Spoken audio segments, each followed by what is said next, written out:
याद आवे अब याद के सहारे जियो तानी। याद आवे अब याद के सहारे जियो तानी। होता न गम बर्दाश्त जाम गिलास से पियो तानी। होता न गम बर्दाश्त जाम गिलास से पियो तानी। याद आवे अब याद के सहारे जियो तानी। याद आवे अब याद के सहारे जियो तानी।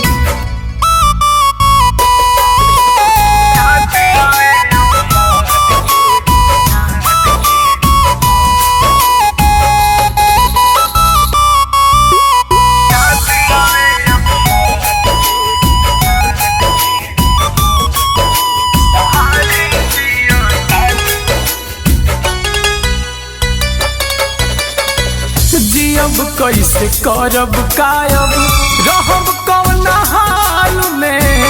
एको बेरिया सोचलू ना अपना ख्याल में।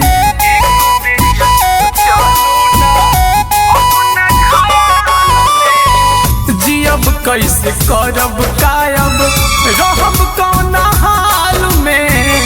एको बेरिया सोचलू ना अपना ख्याल में। छुटल साथ बाजहिया से घुट घुट के जियो तानी। छुटल साथ बाजहिया से घुट घुट के जियो तानी। याद आवे अब याद के सहारे जियो तानी। याद आवे अब याद के सहारे जियो तानी।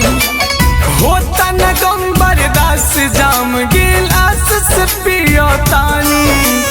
याद आवे अब याद के सहारे जियो तानी।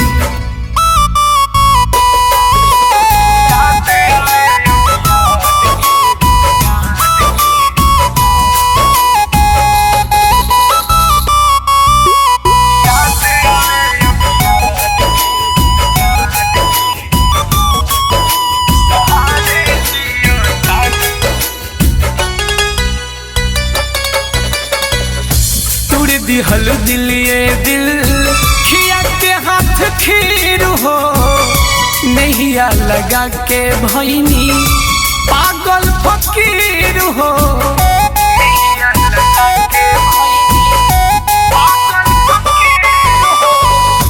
तुर दिहल दिलिए दिल खिया के हाथ खीर हो।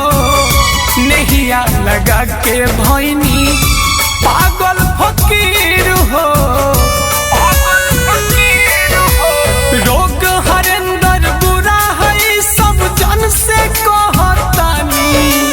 रोग बुरा हो मुस्लिम सब जन से कहतानी। याद आवे अब याद के सहारे जियो तानी।